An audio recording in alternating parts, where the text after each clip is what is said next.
শাকা চৌধুরীর ছেলে হুম্মাম কাদের না হাম্মাম, আচ্ছা যাই হোক, আপনারা অনেকে হয়তো বা চিনেন, চট্টগ্রামের বিএনপির একজন নেতা আর কি, সালাউদ্দিন অর্থাৎ শাকা চৌধুরীর ছেলে।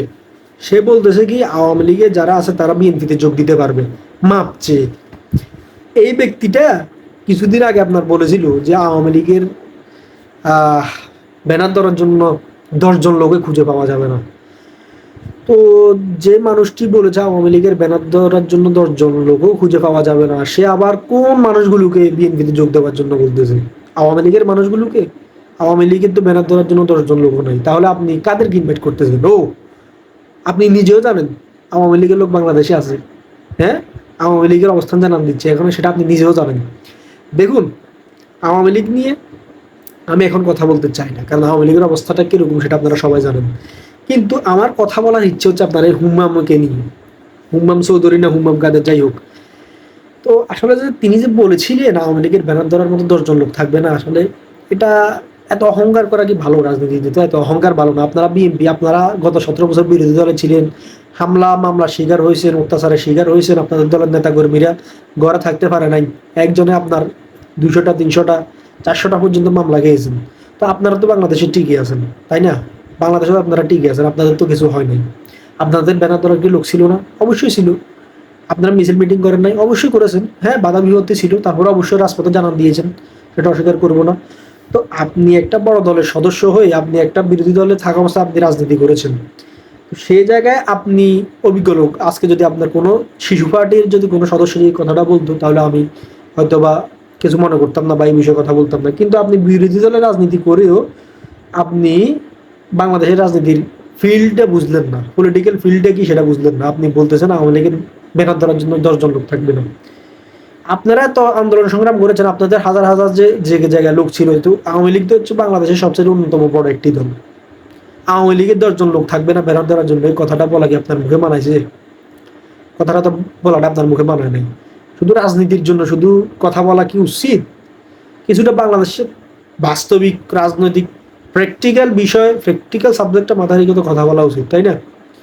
প্র্যাকটিক্যাল রাজনীতি যত প্র্যাকটিক্যাল হবেন, যত প্র্যাকটিক্যাল হবেন, তত মানুষের মধ্যে গ্রহণযোগ্য হবেন। তো এখন দেখতেছি যে হুম্মা মিয়া তার যে আগের যে 10 জনের লোক থাকবে না বলা যেই কথা তিনি বলেছিলেন, সেটা এখন চেঞ্জ করে এখন বলতেছেন যে আওয়ামী লীগের যারা নেতাকর্মী আছে তারা মাপছে বিএনপিতে ঢুকতে পারবে।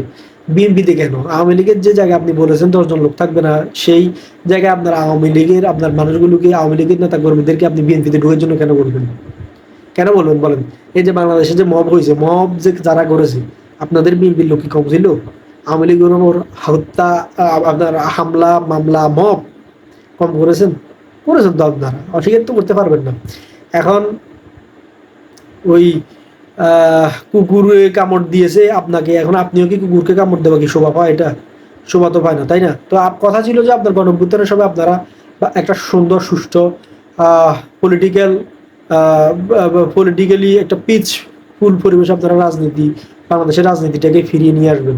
হ্যাঁ, কিন্তু আমরা দেখতেছি যে আপনার অতীতে যেগুলো হয়েছিল আওয়ামী লীগের, আমরা সেই আওয়ামী লীগ থেকে শিক্ষা নিয়ে আপনারা সেই একই কাজগুলো কিন্তু এখন করতেছেন। তো বাংলাদেশের রাজনৈতিক প্রেক্ষাপটটা কিরকম সেটা আপনার বিবেচনা না করে শুধু বলে দিলেন যে আওয়ামী লীগের যারা আছে তারা মাপছে আপনাদের দলে ঢুকতে পারবে। আর আমি মনে করি না দল যারা করে তাদের আদর্শ এত হালকা। যারা বঙ্গবন্ধুর আদর্শ রাজনীতি করে, যারা বঙ্গবন্ধুর আইডিওলজি বিশ্বাস করে, তারা কখনো বিএনপিতে ঢুকবে বলে আমার মনে হয় না। রেয়ার কেস ওস্তাদ, রেয়ার কেস এগুলো।